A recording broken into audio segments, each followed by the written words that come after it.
Right, good afternoon, and thanks for clicking on to the Friday edition of Vogan's European Outlook. Is it just me, or has this been a very quick week? It might just be me, but yeah, it's hard to believe that we're already back to Friday once again. We are continuing to see this easterly flow develop. We've got the high pressure that started off here. This is the pressure chart of Meteosil, and you can see here that we had two cores of high pressure, one well out into Russia. We had the other that moved out of the UK up into southern Scandinavia. This is how the evolution of the pattern evolved. And you can see here now that the core of high pressure is now firmly over Western Russia, Far Eastern Europe. Pressure at 1055 millibars or thereabouts anyway. We're pulling our air in from the southeast. And if you look at the current temperatures, there is not a huge amount of cold air to speak about. Temperatures, in fact, actually above the freezing mark in Central Europe, where that air is coming from. And therefore, as a consequence, while we've got the cloud building in off the North Sea, up and down the UK, we've got temperatures subdued. It is below average. It is a colder than average February pattern at the moment, and that looks as if it's going to continue. But at the moment here, without any major cold over Central Europe to tap into, we are not going to see a particularly noteworthy cold spell at the moment here. So all, it's like I said, it's going to be an interesting one as we move towards the middle portions of this month because the Arctic Oscillation is firmly tanking. If you look at here, this is the Arctic Oscillation here, and it really is going into the tank in terms of negative here as the pressure builds over the Arctic and high latitudes. Looking at the North Atlantic Oscillation, certainly in recent times, the GFS has been struggling to see the NAO going negative. It looks as if it's now trending more towards negative. And when you look at the larger scale pattern, this is how the upcoming 7 days looks off the ECMWF. So we've got this elongated, stretched out area of high pressure to the north of Europe, moving towards the Caspian. We've got another ridge over Alaska here. We've got a strong ridge of high pressure over the southern and eastern United States, hence why we've got warmer than average temperatures. We've been really seeing very, very mild conditions across southern and eastern United States in recent days. Now, what happens is with the Arctic Oscillation tanking, the reasons for that is that as we start to see a storm system crossing the lower 48, we're going to start to see these ridges pull together, join forces, hooking up, and what that's going to do is it's going to start to create a more extended jet over the Atlantic, undercutting to the south. This is obviously the means of the ECMWF, but generally speaking, this is how we end up in the 7 to 14 day trough, south displaced, courtesy of that building ridge over the top. We've got still the southeastern La Nina-like ridge over the southeastern United States, but with the ridge starting to kind of build over the top, we're going to start to see colder air pressing, so therefore you would expect to start to see the trough deepening over the lower 48. Now, moving on to the GFS ensemble here, this is the basically the 2 meter temperature anomalies, and if we play through the loop, we can see here, this is obviously the UK right here in Ireland. Play right the way through, you can see here that we are largely below average all the way out to the end of the run here. Again, nothing extreme, but nevertheless, it's looking like a colder Europe as we progress towards the middle and second half of this month. If you notice here, we continue to play all the way through. You notice that the temperatures start to recover a little bit towards Sunday the 23rd of February. But nevertheless, this is a below average temperature pattern, but we don't have the extremes of easterlies in the past. Without that cold air, it looks as if North America is going to become more favorable for cold descending south as opposed to Europe here.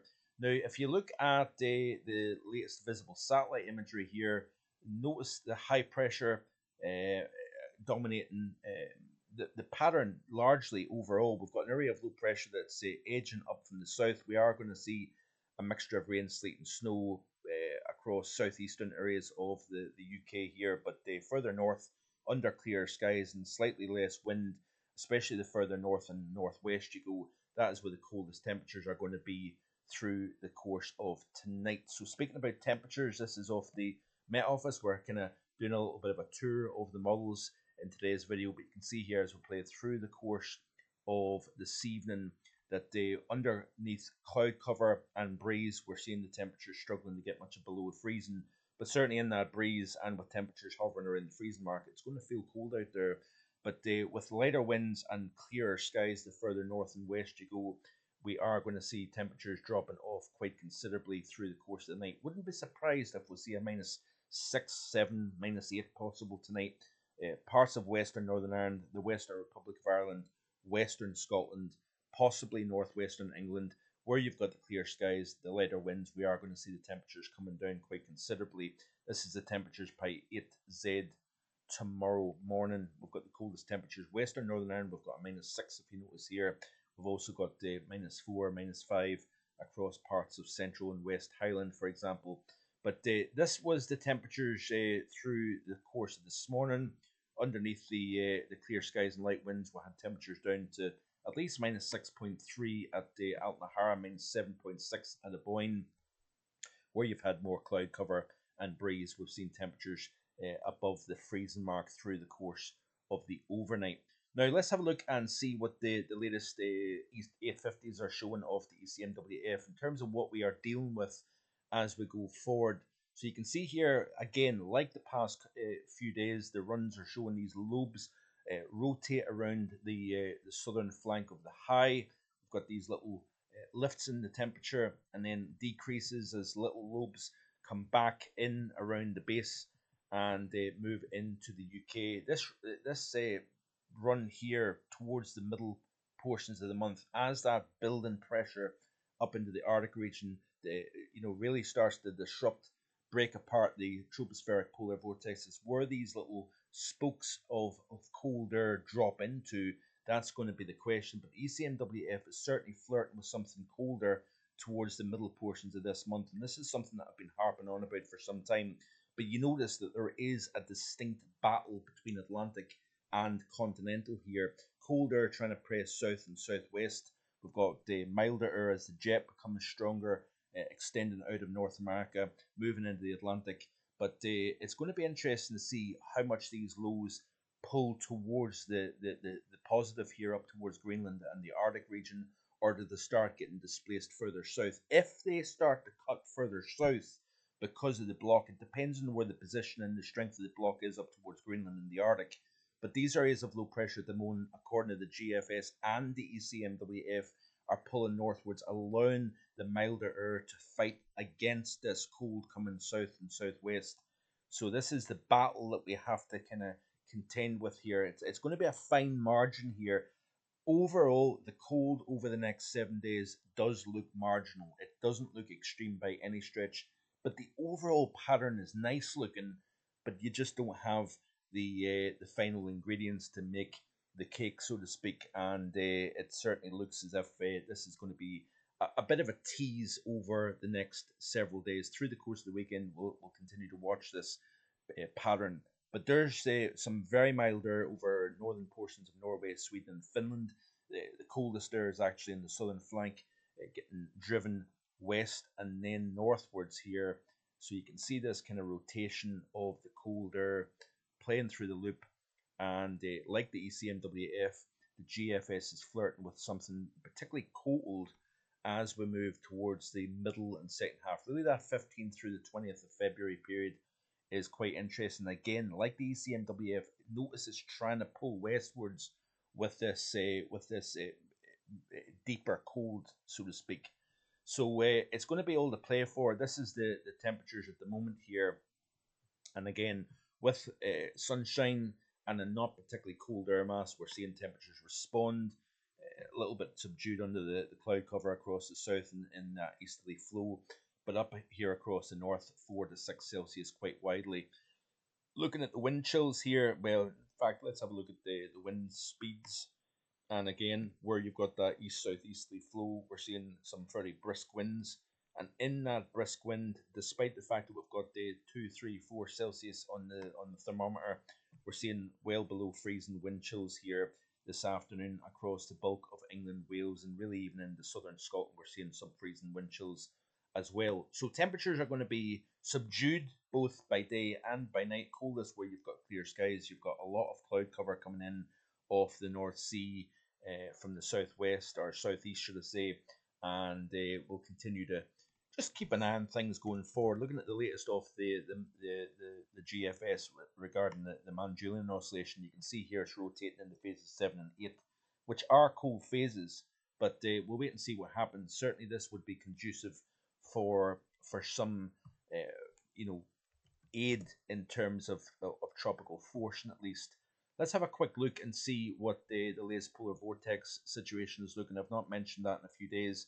Looks as if the tropospheric polar vortex is going to hold stronger than what was initially thought. It doesn't look as if it's reacting just as much as I thought it would do. In fact, let's have a quick look at the 500 millibar level here. I want to look at this real quick and see what the temperature anomalies are looking like at in fact, let's have a look at the 850s and see. So look at the amount of warm air getting lifted north, anywhere from the northern UK across the north of Europe up into the Arctic region. This is what's forcing the pressure to build, by the way, as well as these deep lows transporting that warmer in the first place. But play through the loop here, and you can see here the cold getting split apart. You've got the mother load of cold air generally over the North American side of the pole. If you notice, there's very little in terms of colder than average on the entire Eurasian side of the pole.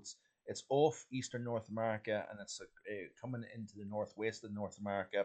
Got very mild air on the east coast, as can be seen here. Continue to play through. Look at all that mild air spinning around as you've got that anomalous high pressure building. But this is the cold now splitting. This is the polar vortex within the troposphere now split.